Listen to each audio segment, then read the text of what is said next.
And I said, look, these guys are doing great. Well, we've had ThreeBestRated has been recognizing our work since 2017, actually. Oh, wow. Yes. Get professional support at the very beginning. 5 areas of recognition back to back for the last 6-7 years. That's wonderful.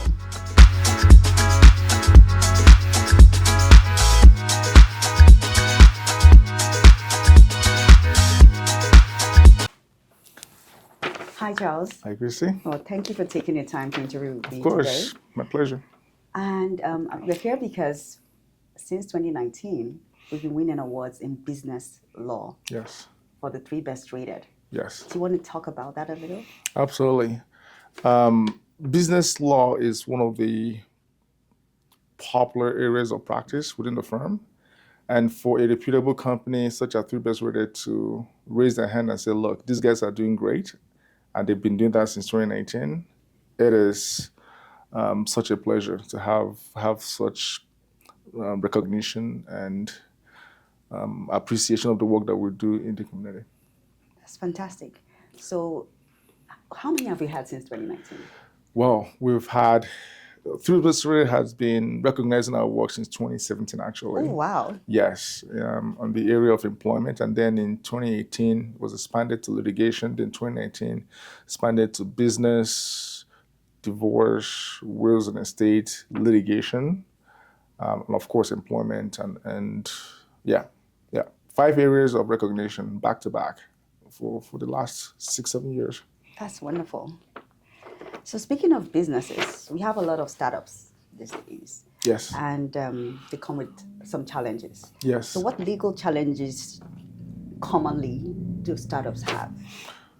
A few of them, and I'll highlight maybe 2 or 3. Number 1 would be legal structure. Many startups struggle with what type of structure would be most profitable, for them.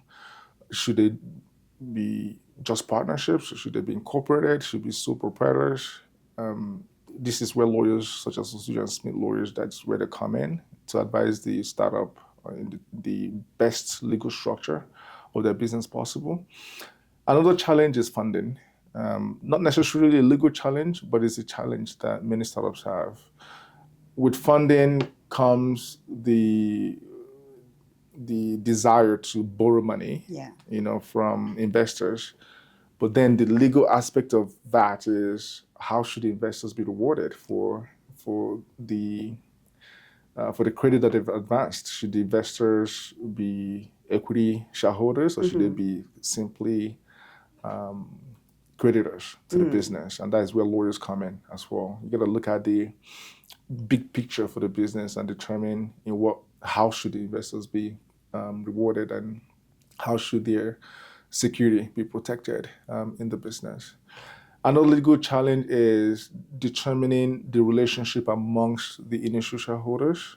I've seen this happen all the time where startups, a bunch of people come together, they probably they've had relationships over the years and they trust each other. They begin to invest in a business, but they fail to formalize their relationship, either by way of unanimous shareholders agreement or a written partnership agreement. They leave all of those legalities undetermined until issues arise. Yeah. And then it becomes a challenge how one can exit the relationship. It becomes a challenge how the shares in the company can be evaluated. It becomes a challenge as to who does what and who brought in what, because there's no written documentation. And I've seen businesses that have very high prospects crumble overnight because of the deficiencies in the legal formalization or structuring and documentation of the relationship. That's actually kind of scary. It is scary. Yeah. So it's important that these businesses ensure that their structures are determined before they kick off. Absolutely. Let the relationships be documented. Let expectations be clear. And get a lawyer to do it. Don't go to ChatGPT. That's right. That's right. Or Law Depot. Right. That's right. And moving on, how do you stay ahead of the ever-changing field of business law? You know, entrepreneur. I'm an entrepreneur myself, Yes. and I've seen things change from time to time. You just have to be in the know. Have a very strong reference group, and reference group being the few people that you have in your life, either mentors, colleagues, friends, family members, or some people that I call board of directors. Right. So you got to have, that robust spheres of relationship and circles of relationship in your life at all times. That has helped me as an entrepreneur. I have people that I go to when I run into issues, people that have seen more than I have seen, Right. people that have seen further. You gotta have them in your life to weather some of these changing scenarios in the business landscape. Secondly, you need to have a lawyer in your corner.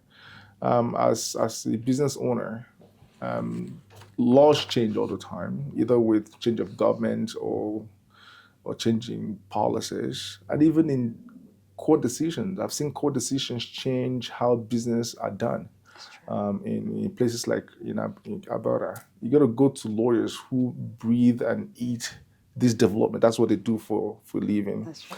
I've had consultations with clients, and I asked them, "Where were you 2 years ago? Why aren't we having this conversation? Why didn't we have this conversation 3 years back? Why are we talking now?" So have lawyers who are versed in business law in your corner. They know when these changes happen. They understand the impact of these changes. They understand how to protect you from some of these changes manifesting negatively in your organization. That's so true. That's so true. And my last question under the business law questions is that what legal advice do you have for new entrepreneurs in Calgary? Number one, get professional support at the very beginning. Professional support would include legal support, accounting support, tax support.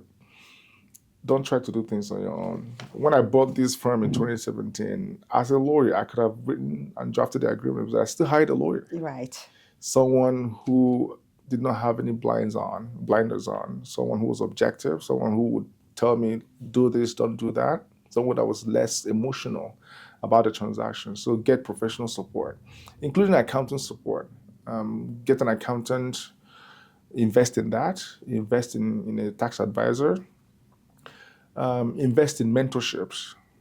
Get mentors, like I said earlier. Find people who have succeeded in that space and have them in your corner. Get advice, humble yourself, and take notes and learn from these folks. Secondly, be optimistic. I don't think anybody's allowed to be pessimistic because we don't know everything. No. And if you don't know everything, they have no reason to be pessimistic. So you gotta be optimistic, be open-minded. Thirdly, make sure that you are very realistic in terms of your expectations and business prospects. You might have this great idea, but that idea doesn't work in your locality or your environment. It might work elsewhere, but that idea this might not be the best time for it. So you have to be able to tell yourself, yes, I do have a good idea, but maybe this is not the best time for it. Number 4, make sure that you protect your ideas as quickly as possible as an entrepreneur. And that is where lawyers come in as well. Osuji and Smith, we can support you with trademarking your name, applying for copyright, applying for intellectual protection of your ideas ahead of time. I've seen young business entrepreneurs talk too much about what they're looking to do, and by the time they know it, someone else is running with it. Oh, yeah. So you have to be protective of your ideas. So in summary, get legal support, be optimistic, have good mentors, and protect your ideas. Fantastic. Thank you so much, Charles. Thank you, Chrissy.